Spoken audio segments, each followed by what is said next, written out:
উপস্থিত সবাইকে লেখক শিল্পী সংঘের পক্ষ থেকে অভিনন্দন জানাই, শ্রদ্ধা, সম্মান, ভালোবাসা। মঞ্চে উপবিষ্ট আমাদের সভাপতি মহাশয় নেই, বিশেষ অতিথি এবং আমাদের পরিচিত ম্যাডাম, এটা সবাইকে আমার শ্রদ্ধা জানাচ্ছি। সত্যি কথা বলতে মানে এটা ভালো খুব লাগছে, আবৃত্তি, গান, ছড়া, তার মাঝে কিছু কথা বলা বলে আপনাদের হেডেক শুনতে ভালো লাগবে। আমার তো ভালো লাগছেই না কিছু বলতে, মনে হচ্ছে যেন শুনি। তবু যখন বলতে বললো আমি একদম সংক্ষেপে দু একটা কথা বলবো। আমাদের যে ভাষা দিবস বলি আমরা বলছি আজকের আন্তর্জাতিক মাতৃভাষা দিবস। এই আন্তর্জাতিক মাতৃভাষা দিবসটা কিন্তু আমাদের 1999 সাল 17ই নভেম্বর ইউনেস্কো প্রথম প্রবর্তন করেন। তাকে দেখে যাকে আমরা বলি ভাষা শহীদ দিবস, 21শে ফেব্রুয়ারি 1952 সালে। তো এই ভাষা দিবস থেকে আন্তর্জাতিক মাতৃভাষা দিবস এর উত্তরণ, এবং তার আগে আমি দু একটা কথা একটু সংক্ষেপে বলে নিতে চাই। দেখুন, আমরা যারা হিন্দু ধর্মে বিশ্বাসী, হিন্দু ধর্মের লোকেরা বলেন যে সংস্কৃত হচ্ছে দেব ভাষা, এটি পবিত্র ভাষা। আবার যারা ইসলাম ধর্মে বিশ্বাসী তারা বলেন যে আরবি হলো আল্লাহর ভাষা, এটি পবিত্র ভাষা। এখন কোনটি পবিত্র কোনটি অপবিত্র আমরা সেই বিচারে যাব না। এই পবিত্র কথাটা এসে যায় মানেই তার অপর পিঠেই চলে আসে কিন্তু একটা অপবিত্র কথা, মানে একটা ভাষার প্রতি একটা বিদ্বেষ চলে আসে। আমরা শুধু দেখব ভাষার কোনো পবিত্র অপবিত্র ব্যাপার কিছু নেই। ভাষাকে আমরা রপ্ত করি আমাদের প্রয়োজন, সে ইংরেজি ভাষাই হোক, বাংলা ভাষাই হোক, বা পৃথিবীর যে কোনো ভাষাই হোক, আমাদের প্রয়োজনে আমরা রপ্ত করব। তাই কোনো ভাষার প্রতি বিদ্বেষ আমরা তৈরি করব না। আর এই কথার শুরু ধরেই আমি বলি, যখন মানুষ মানে আমরা বলি মডার্ন ম্যান, হোমোস্যাপিয়েন্স বলি আমরা, 10 থেকে 15,000 বছর আগে আমাদের এই পৃথিবীতে তার প্রথম পদার্পণ। তখন কিন্তু তারা ঠিকমতো কথা বলতে পারত না, কিছু ভাষার সৃষ্টি করত, লিপি তখন তৈরি হয়। মস্তিষ্কের বাম দিকে আমরা একে বলি ফ্রন্টাল লোব, এর বাম দিকে, এবং একে বলি টেম্পোরাল লোব, এর বাম দিকে। এই দুটো অঞ্চলে দুটো জায়গা আছে, আমরা বলি ব্রোকাস এবং ওয়েরনিক। শুনতে হয়তো কষ্ট লাগবে।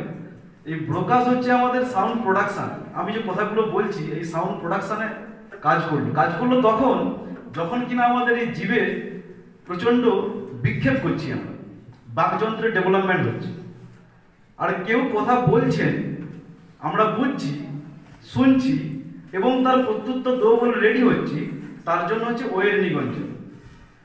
বিবর্তনের একটা নির্দিষ্ট ক্ষণে আমরা যদি বলি আনসার্টেনিটি এবং র্যান্ডমাইজেশন প্রক্রিয়া, এই ঘটনা কিন্তু ঘটেছে। এ কোনো পূর্ব পরিকল্পিত ঘটনা নয় যে মানুষকে পাঠিয়ে দিলাম, তার মাথায় একটা ব্রোকাস এবং ওয়েরনিক অঞ্চল লাগিয়ে দিলাম আর সে ভালোভাবে সব বুঝে নেবে, কথা বলতে পারবে। ব্যাপারটা এরকম ছিল না। মানুষের প্রচন্ড প্রচেষ্টা ছিল। তাই আমরা বলি language is a work of human art. আমাদের যে মানুষের যে প্রচেষ্টা, সেই কারণেই কিন্তু আমাদের আজকের এই ভাষার উৎপত্তি। গোটা পৃথিবীর বিভিন্ন জায়গার মানুষ আছে, গোটা পৃথিবীর বিভিন্ন জায়গার মানুষ বিভিন্ন ভাষায় কথা বলেন। কেন কথা বলেন বিভিন্ন ভাষা? কেন সবাই বাংলা না? অনেকদিন আগে আইনি আকবরী আবুল ফজল, তিনি আইনি আকবরীতে আবুল ফজল বেশ কিছু কথা রেখে গেছিলেন আকবরের সময়। তিনি বলেছিলেন, মানে বাংলা ভাষার কথাই আমি বলছি, বাংলা ভাষা নিয়ে তিনি বলেছিলেন যে বাংলা ভাষা এবং তার লিপি, এই দুটো নিয়ে বাঙালির আত্মপরিচয় গড়ে উঠেছিল। তৎকালীন যুগে কিন্তু বাঙালি বলে আমরা যাকে আমরা বলছি, তেমনি এই ভাষার ভিত্তিতে কতগুলো জাতি চিহ্নিত হয়েছিল, কতগুলো অঞ্চল চিহ্নিত হয়েছিল। যেমন এখন যদি আমি বলি আসাম, অসমিয়া ভাষা, বাংলা বাংলা ভাষা, উড়িষ্যা উড়িয়া ভাষা। এই ভাষার ভিত্তিতে কিন্তু কতগুলো অঞ্চল ভাগ হয়ে গেছে এবং সহজে আমরা চিনতাম যে এই অঞ্চলের লোক মানে এই ভাষা।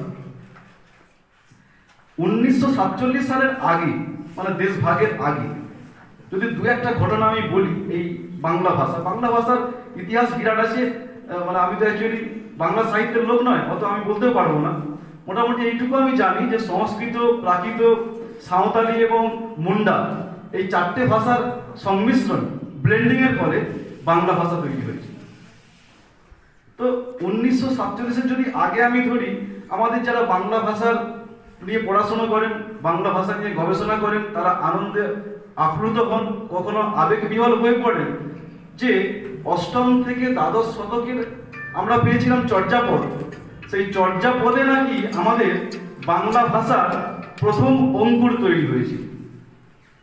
তাহলে আমরা বুঝতেই পারছি যে উৎপত্তি কিন্তু বহুদিন আগে বাংলা ভাষা। তখন কিন্তু আমরা এখন যখন চর্যাপদের কিছু পুঁথি পাই, যখন আমরা পড়ি, আমরা কিছু বুঝতে পারি না। আমরা বুঝতে পারি না মানে যারা সাধারণ শিক্ষিত মানুষ, আমি অতি শিক্ষিত গবেষকদের কথা বলছি না, আমি যারা সাধারণ শিক্ষিত মানুষ, তারা কিন্তু আমরা এইটার ঠিক অর্থ বুঝতে পারি না। অর্থ বুঝতে পারি ঠিক 1350-এর কাছাকাছি শ্রীকৃষ্ণ কীর্তন যখন আমরা পেলাম, তার কিন্তু ভাষাটা আমরা মোটামুটি বুঝতে পারলাম যারা সাধারণ শিক্ষিত। শ্রীকৃষ্ণ কীর্তনের পরে আমরা যদি 1350 থেকে 1957 সাল পর্যন্ত ধরি, 1975, এই যে একটা বিরাট টাইম পিরিয়ড, এই টাইম পিরিয়ডের মধ্যে কিন্তু বাংলা গদ্য আমরা সকল যে বলি, সেই গদ্য কিন্তু ডেভেলপ করে। তখন পুরোটাই ছিল বাংলা ভাষা মানে কাব্যের ভাষা, পুরোটাই কাব্যের মধ্যেই ছিল। এবং যত রচনা সবই কিন্তু পদ্যধর্মী, মানে পদ্য রচনা, গদ্য রচনা হয়নি। তো আপনারা শুনে হয়তো, মানে আপনারা অনেকে জানেন হয়তো, বা শুনেও আপনাদের ভালো লাগবে যে 1352 সালে ইলিয়াস শাহ, মোহাম্মদ ইলিয়াস শাহ সোনার গাঁ বলে একটি জায়গা জয়লাভ করেন। সেই জায়গার আশেপাশে কতগুলো স্বায়ত্ত শাসনাধীন কতগুলো অঞ্চল ছিল, আমরা বলি বঙ্গ, আমরা বলি গৌড়, রাঢ়, বরেন্দ্র, সমতট। তিনি এই জায়গাগুলোকে একসঙ্গে মিশিয়ে নিলেন, তৈরি করলেন একটা সার্বভৌম দেশ। সেই দেশটাই কিন্তু অচিরেই বাংলা বলে পরিচিত হল। আর এই বাংলা, আরো মজার বিষয়, ওই 1352 থেকে 1947 সাল পর্যন্ত তার রাজনৈতিক ভূগোলের কিন্তু কোনো মৌলিক পরিবর্তন হয়নি। মৌলিক পরিবর্তন কথা আমি বলছি, মৌলিক পরিবর্তন হয়নি বলে ওই অঞ্চলের অধিবাসীদের মধ্যে একটা ভাষাগত ঐক্য সৃষ্টি হয়েছে, এবং সেই ভাষাটাই নাকি আমাদের বাংলা ভাষা রূপে পরিচিতি লাভ করেছে। এটা যেমন একটা দিক। 1352 থেকে 1757 আমি বললাম, আমি 1775, ঠিক তারপরেই আমরা দেখছি যে শ্রীকৃষ্ণ কীর্তন, বা এটার পরে 15 শতকের পর কৃত্তিবাসী রামায়ণ, কাশিদাসী মহাভারত, ভারতচন্দ্রী বিদ্যাসুন্দর যাকে বলি আমরা অন্নদা মঙ্গল, এগুলো কিন্তু সবই যখন তৈরি হচ্ছে, তখন কিন্তু সংস্কৃতজ্ঞ যারা পণ্ডিত, তারা কিন্তু মাথায় হাত দিচ্ছেন যে সব শেষ হয়ে গেল, ভাষার 12টা বেজে গেল, এ কি হচ্ছে, সব বাংলা সব হয়ে যাচ্ছে, সংস্কৃত সবাই এড়িয়ে চলছে। যেটা আমরা বলতাম যে সংস্কৃত দেব ভাষা, দেবতাকে অপমান করা হচ্ছে, এ ঠিক হচ্ছে না। ঠিক এই তিনটে জিনিসের উপর ভর করে আমাদের তখন ব্রিটিশ শাসনাধীন ভারত, হ্যালহেড সাহেব a grammar of the Bengali language, বাংলা ভাষার ব্যাকরণ তিনি গড়লেন। যে বাংলা ভাষার ব্যাকরণের মুখবন্ধ তিনি লিখলেন যে ভারতবর্ষে, তখন পার্সি ভাষা ছিল, তিনি বলছেন যে ভারতবর্ষের রাষ্ট্রভাষা হওয়া উচিত বাংলা ভাষা, যেটা শুনলে আমাদের এখনো গর্ব হয়। তিনি কিন্তু আলটপকা মন্তব্য করেননি। কেন করেননি আমি বলছি আপনাদের। 1911 সাল যখন কিনা ভারতবর্ষের রাজধানী কলকাতা থেকে ট্রান্সফার হয়ে যাচ্ছে আপনার দিল্লিতে, তখন যে আদমশুমারি হয়েছিল, আমরা দেখি যে 5 কোটি ভারতবাসীর মুখের ভাষা ছিল বাংলা, এবং এটাই ছিল হাইয়েস্ট। তারপরে ছিল হিন্দু এবং উর্দু ভাষা, যাকে আমরা সবাই বলি হিন্দুস্তানি ভাষা, তার সংখ্যা ছিল কিন্তু 4 কোটির সামান্য বেশি। তাহলে 1778 খ্রিস্টাব্দে a grammar of the Bengali language তিনি লিখছেন 1911 আমরা দেখছি তখনও কিন্তু বাংলার ডমিনেশন। এই ডমিনেশনটা হয়েছিল একটাই কারণে, আমাদের কলকাতা ছিল তখন ব্রিটিশ বা ইস্ট ইন্ডিয়া কোম্পানির একটা বিরাট আধিপত্য এবং আমাদের এটা ছিল রাজধানী, সেই কারণেই ঘটেছিল। সবকিছুর মধ্যে একটা দান্দিক চরিত্র আমরা পাই, এর মধ্যে আমরা দান্দিক চরিত্রই পেয়েছিলাম। যখনই কিনা ট্রান্সফার হয়ে গেল দিল্লিতে, তখনই কিন্তু আস্তে আস্তে করে বিভিন্ন রকম আঞ্চলিক উপভাষাগুলো যুক্ত হতে শুরু করলো হিন্দি। তখন হিন্দি কিন্তু প্রধান ভাষা হয়ে গেল। এখন যেটা আমরা বলছি হিন্দু, হিন্দি, হিন্দুস্তান, এই স্লোগান কিন্তু চারিদিকে উঠছে, আমাদের আকাশে বাতাসে ভাসছে। হিন্দিকে আমাদের শিখতেই হবে, হিন্দি যেন হচ্ছে আমাদের রাষ্ট্রভাষা। আমরা অনেকেই হয়তো অজান্তেই বলে ফেলি হিন্দি হচ্ছে আমাদের রাষ্ট্রভাষা, কিন্তু এখনো পর্যন্ত ভারতের কোনো রাষ্ট্রভাষা নেই। কাজের ভাষা আছে, ইংলিশ আছে, বাংলা আছে, হিন্দি আছে, মানে আমরা বলি অফিসিয়াল ল্যাঙ্গুয়েজ, কিন্তু রাষ্ট্রের ভাষা কিন্তু এখনো ভারতবর্ষের নেই। তো এরপরে যদি আমরা চলে আসি, মানে আমি আর বেশি কথা বলছি না, 47-এর পরে যদি আমরা দেখি আমাদের ভারতবর্ষ তথা বাংলাদেশ ভাষার জন্য আন্দোলন, ভাষার প্রতি যে অনুরাগ, ভাষার প্রতি যে মানুষের ভালোবাসা, তার জন্য যে আন্দোলন, তার জন্য যে রক্তপাত, তার জন্য যে জীবনদান, এটা আমরা দেখেছি কিন্তু 47-এর পরে। তাহলে প্রশ্ন আসছে, তাহলে 47-এর আগে কি আমাদের এই ধরনের ঘটনা ঘটেছিল? 1905 সাল আপনারা জানেন যে বঙ্গভঙ্গ আন্দোলন, ওটা বঙ্গভঙ্গ যেমন ছিল তেমনি কিন্তু ভাষাভঙ্গও ছিল। ভাষাভঙ্গ এই কারণে ছিল, বঙ্গভঙ্গ আপনারা সবাই জানেন যে বাংলাকে দুভাগে ভাগ করার চেষ্টা করা হয়েছিল, তেমনি কিন্তু ভাষা ভাগের চেষ্টা হয়েছিল। কিভাবে হয়েছিল? ওই সময় একটা কমিটি তৈরি হয়, সেই কমিটির মূল বক্তব্য ছিল যে বাংলার যে 4টে অঞ্চল আছে, উত্তর, পূর্ব, পশ্চিম এবং মধ্য, এই 4টে অঞ্চলের যে উপভাষা মানে স্থানীয় উপভাষা, সেগুলো কিন্তু সকল যে সমস্ত কথা বাংলাগুলো আমাদের চলতে ছিল সেখান থেকে একটু ডিফারেন্ট। ফলে প্রাথমিক বিদ্যালয়ে আমরা একটা নির্দিষ্ট কারিকুলাম তৈরি করব, ইংরেজিতে বই লেখা হবে, সেই বইয়ের তর্জমা হবে স্থানীয় উপভাষা, চলতি বাংলা ভাষায় নয়। মানে যে বাংলা ভাষাটা চলছিল, তথাকথিতভাবে চলছিল, তাতে আমরা করব না। এখান থেকে কিন্তু আপনাদের মনে হতে পারে যে তাহলে স্থানীয় উপভাষায় যদি আমরা করি তো লাভ তো ছেলেদের, তারা তো নিজের ভাষায় শিখবে, সমস্যা কি? সমস্যা হচ্ছে একটা, এতদিনকার গড়ে ওঠা যে ঐক্য, সেই ঐক্যকে কিন্তু একটা ভাঙার প্রচেষ্টা ওই সময় শুরু হয়েছিল, তার বিরুদ্ধে মানুষ গর্জে উঠেছে। সেই শুরু হয়েছিল ভাষা আন্দোলন, তার শেষ হলো 1952 সাল বাংলাদেশের ভাষা আন্দোলন, বাংলা ভাষার জন্য। তেমনি আছে 1961 সাল আসামের বরাক উপত্যকা আন্দোলন, তেমনি আছে তামিলনাড়ুর আন্দোলন তামিল ভাষার জন্য 1964 সাল, কর্ণাটকের ভাষার জন্য আন্দোলন, কন্নড় ভাষার জন্য। এত আন্দোলন আছে, কিন্তু বাংলাদেশের যে বাংলা ভাষার জন্য যে আন্দোলন, সেই আন্দোলন কিন্তু আমাদের দিয়েছে অনেক কিছু, গোটা পৃথিবীকে দিয়েছে অনেক কিছু। আজকের আন্তর্জাতিক মাতৃভাষা দিবস দিয়েছে কিন্তু এই 1952 21শে ফেব্রুয়ারি। কি দিয়েছে? দিয়েছে আমাদের গণতান্ত্রিক চেতনা, দিয়েছে আমাদের অসাম্প্রদায়িক একটা বোধ, দিয়েছে আমাদের সত্যের জন্য আপসহীন সংগ্রাম, দিয়েছে আমাদের মাথা নত না করার ব্রত, অনেক কিছুই দিয়েছে।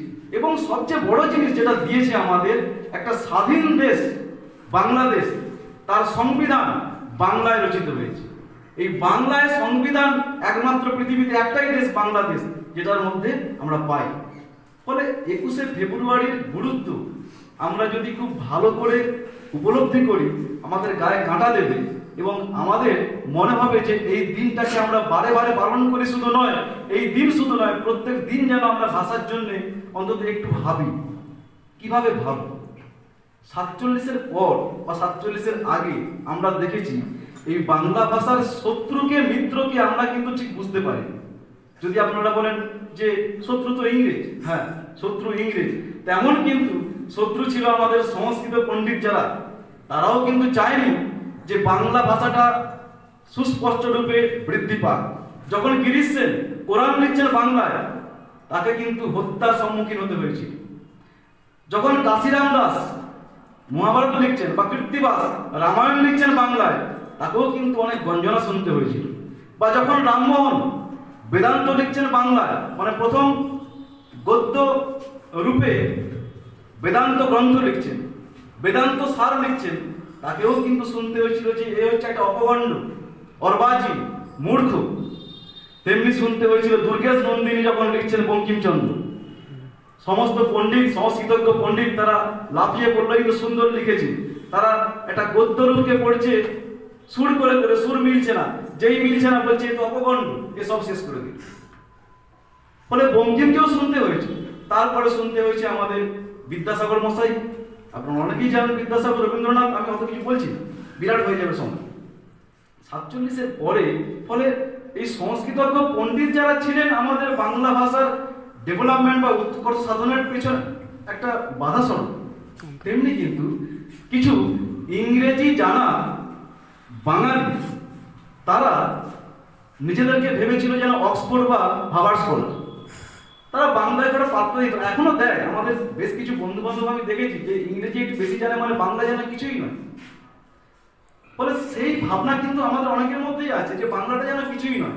তারা কিন্তু যে বলে, কেন বলে, এই কথাগুলো বলে কেন, আমাদের বুঝতে হবে যে একটা কথা আছে, ম্যাক্সিম গোর্কির মা উপন্যাসে একটা আভাস দেওয়া আছে যে বাংলা ভাষা বা যে কোনো ভাষা আমাদের পড়তে হবে, জানতে হবে, ভালোভাবে বাঁচতে হলে আমাদের পড়ালেখার পরেও লেখাপড়া করতে হবে। উচ্চ মাধ্যমিক, মাধ্যমিক পাস করে যে চাকরি করার পরেও আমাদের লেখাপড়া করতে হবে, অর্থাৎ পড়াই হোক আমাদের শ্রেণী সংগ্রাম। এইটা কিন্তু বলে গেছিলেন ম্যাক্সিম গোর্কি তার মা উপন্যাস, যেটা হয়তো আমরা এখনো বুঝতে পারছি না, যেটা আমরা দুষ্টভাবে বলে গেছিলেন আগে, যে একটা জাতি তার ভাষার ভিত্তিতেই তার পরিচয় গড়ে ওঠে। হাম্বল্ট বলেছিলেন যে ভাষাই আমার আত্মা, আর আত্মাই হচ্ছে আমার ভাষা। আর একজন তো বলেই গেছিলেন যে রেখেছো বাঙালি করে মানুষ তো করণ। আমরা বাঙালি আছি, মানুষও হওয়ার চেষ্টা করছি, কিন্তু মানুষ হব তখন যখন দেখব যে দর্শনের নানা তত্ত্ব বাংলায় আলোচনা হচ্ছে, বিজ্ঞানের গবেষণা, বিজ্ঞানের উচ্চতর শিক্ষা বাংলাতে হচ্ছে। আমরা দেখব তখন যে পশ্চিমবঙ্গ, ত্রিপুরা এবং বাংলাদেশের যে 28 কোটি লোক আছে 2011 আদমশুমারি অনুযায়ী বাঙালি আছেন, সেই বাঙালির মধ্যে অন্তত 1 কোটি বাঙালির ঘরে কিছু লাইব্রেরি আছে, সেই লাইব্রেরিতে বাংলা বই আছে, যে বই তিনি প্রত্যেকদিন উল্টান, পড়েন, ভাবেন, আত্মস্থ করেন, কিছু লেখেন। তখনই কিন্তু বাংলা ভাষা শ্রেষ্ঠ ভাষা হবে। বাংলা ভাষা শ্রেষ্ঠ ভাষা তখনই হবে যখন কিনা আমাদের ওই মাধ্যমিক, উচ্চ মাধ্যমিক পড়ুয়ারা চাকরি পাওয়ার পরে, বা আমরা বলি কেরিয়ারিস্টিক ছেলে তৈরি হওয়ার পরেও তারা কিন্তু লেখাপড়া করবে। এইটুকু বলে সবাইকে আমার শ্রদ্ধা সম্মান জানিয়ে আমি শেষ করছি।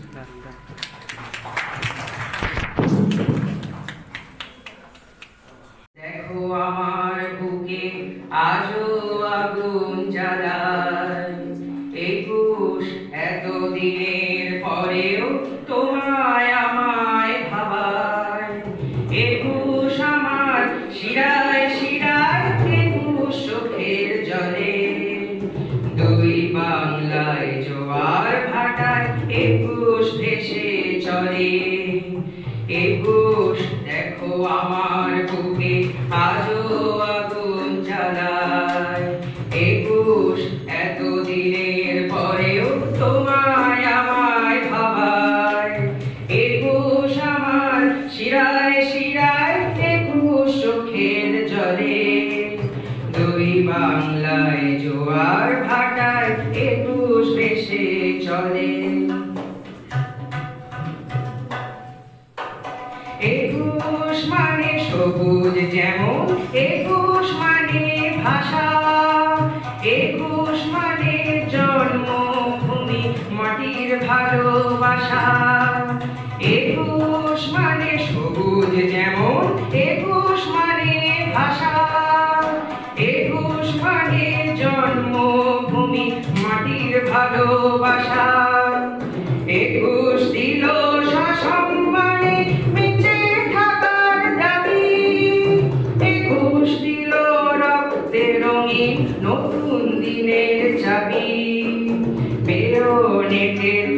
ফুলের বুটের বারুদ ভরা দিনে, বেয়োনেটের ফুলের বুটের বারুদ ভরা দিনে, মুক্তি পথের আলোর হদিশ একুশ নীল চিনে, ক্ষোভের পাহাড় আকাশ ঢাকে অকাল আঁধার বেলা, একুশ ঝড়ে সেদিন শুরু আগুন নিয়ে খেলা।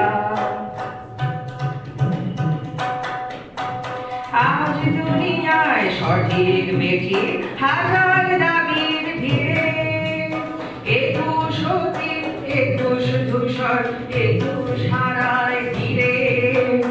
আজ দুনিয়ায় সঠিক বেঠিক হাজার দাবির ভিড়ে, একুশ অতীত একুশ ধূসর একুশ হারায় ভিড়ে।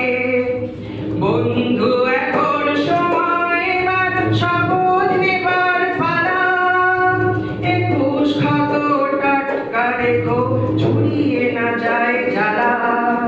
শহীদ সাথী মাটির কোলে আজও জাগে একা, শহীদ সাথী মাটির কোলে আজও জাগে একা। ভাষার ঘাতক ছদ্মবেশে ফের যদি দেয় দেখা, একুশ যদি আবার আসে আবার তুফান তোলে, আমার আবেগ সানিয়ে রাখি শহীদ হব বলে, আমার আবেগ সানিয়ে রাখি শহীদ হব বলে, আমার আবেগ সানিয়ে রাখি শহীদ হব বলে। আজকের সভার সভাপতি এবং অন্যান্য বিশিষ্ট ব্যক্তিবর্গ, সামনে উপবিষ্ট শ্রদ্ধেয় এবং স্নেহভাজন শ্রোতৃমণ্ডলী, সবাইকে ভাষা দিবসের শুভেচ্ছা জানিয়ে আমাকে একটি কবিতা আবৃত্তি করার জন্য অনুরোধ করেছিল দুষ্টেন্দু, এবং সে কি বলেছিল যে তোমার লেখা যেন হয়।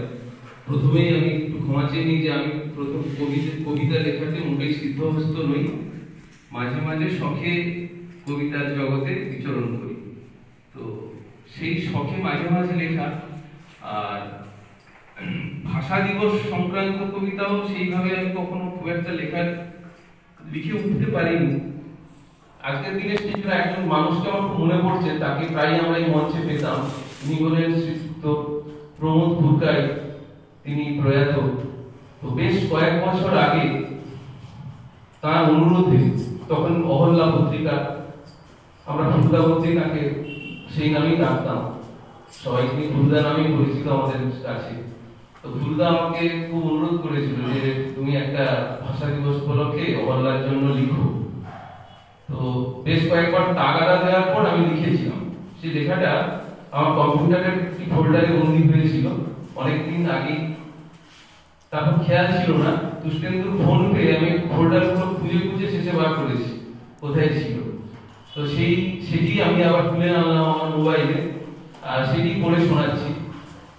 তার আগে একটা কথা, আমি অনেকক্ষণ থেকে যেহেতু আমি দেরিতে এসেছি, এসে মঞ্চের দিকে তাকাতেই একটা ওপরে যে ব্যানারটি রয়েছে তার উপরে একটা কথা আমার ভীষণ ভালো লেগেছে, এবং সেইটি আমি না উল্লেখ করলে আমার নিজের কাছে কষ্ট হবে বলে উল্লেখ করছি। খুব সুন্দর একটা কথা, সেটা হলো আক্রান্ত মাতৃভাষা আসন মাঝে।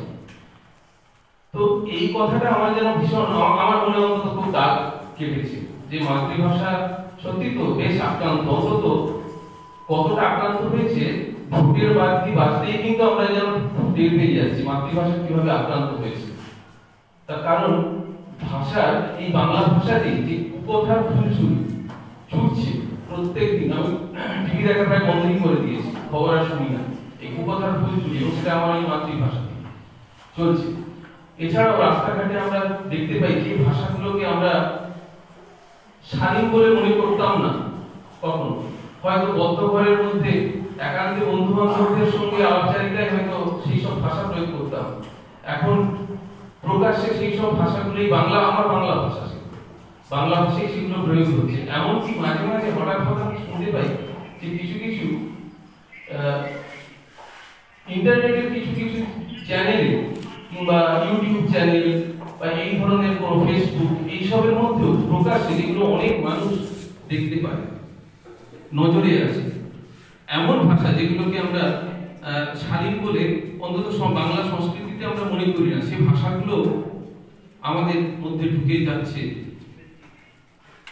এগুলোই কিন্তু আমার কাছে মনে হয়েছে যে আমাদের মাতৃভাষাটা কিন্তু আক্রান্ত হয়েছে। আমি ইংরেজি ভাষা দিয়ে আক্রান্ত, হিন্দি ভাষায় আক্রান্ত বা কোনো বিদেশি ভাষায় আক্রান্তের বিষয়ে আমি যাব না। আমি বলবো আমরাই আমাদের বাংলা ভাষাকে আক্রান্ত করে তুলেছি, শালীনতা বোধ হারিয়ে। এটা আমার কাছে খুব মনে হয়েছে যে বাংলা ভাষা সত্যিই খুব আক্রান্ত। ফলে এই উপরের কথাটা আমাকে ভীষণই আমার মনের মধ্যে কিন্তু প্রভাব ফেলেছে। এই মাতৃভাষা আক্রান্ত, একে অবশ্যই বাঁচানো আমাদেরই কর্তব্য বলে মনে হয়। তো সবই তো বিবর্তন চলে, জীব জগতে বিবর্তন আছে, ভাষারও বিবর্তন হয়। আমি জানি না ভবিষ্যৎ কি করবে বাংলা ভাষায়। এই যে আমি বলবো অধোগামিতা মানুষের মধ্যে চলছে, রাজনীতিবিদদের মধ্যে চলছে, দেখতে পাচ্ছি আমাদের মাতৃভাষায়, সেটাও কি বিবর্তন হয় সবসময় উন্নতির দিকে, মানে অনুন্নত থেকে উন্নতির দিকে চলে? এটা আমার কাছে অন্তত মনে হচ্ছে অধোগামী জায়গা থেকে যাচ্ছে। ভবিষ্যৎই জানান দেবে যে বাংলা ভাষা কতখানি আক্রান্ত হয়েছে বা আদৌ হয়েছে কিনা। আমি এবার সেই কবিতা বলবো না, কবিতা কিনা সেটা শ্রোতারা বলবেন। আর তার থেকেও একটা বড় কথা যে আমি এই মঞ্চে দাঁড়িয়ে মাইকে নিজের লেখা আমি কোনোদিন পড়িনি, পড়তে আমাকে অস্বস্তি বোধ হয়, কেমন যেন মনে হয় নিজের ঢাক নিজে পেটাচ্ছি। তো অস্বস্তি লাগে, তবু আজ অস্বস্তি দিয়ে সুস্থির অনুরোধে আমি চেষ্টা করছি। যেটা লিখেছিলাম বেশ কয়েক বছর আগে, ঠিক মনে নেই কত বছর আগে, তো অনেকদিন আগেই হবে, সেটি একটু শোনাচ্ছি। নাম ছিল 21 আমার 21 তোমার। 21 আমার 21 তোমার, আমরা বাংলা ভাষী, ওই ভাষাতেই মা ডেকেছি, ওই ভাষাতেই হাসি। 21 আমার 21 তোমার, বাংলা ভাষার জয়, জগৎ মাঝে শির উঁচিয়ে ভাষার হিমালয়। 21 আমার 21 তোমার, 21 ফেব্রুয়ারি, ভাষার জন্য প্রাণ বলিদান ভুলতে পারি। 21 আমার 21 তোমার, রক্তে দিবস রাঙা, বাংলা ভাষায় গান গেঁথেছি, গাইছি শিকল ভাঙা। 21 আমার 21 তোমার, বরকত জব্বার, গঙ্গা পদ্মা আল্লাহ কালী, বাংলা একাকার। 21 আমার 21 তোমার, নোবেল বিশ্বকবি ইউনুস আর অমর্ত্য সেন, বাংলা ভাষার নবী। 21 আমার 21 তোমার, 21 গড়ছে আশা, অমর 21 স্বপ্ন মনে উষ্ণ ভালোবাসা। 21 আমার 21 তোমার, গর্বে ধরে বুক, জীবন মরণ ঘুমেও দেখি এই বাংলার মুখ। নমস্কার।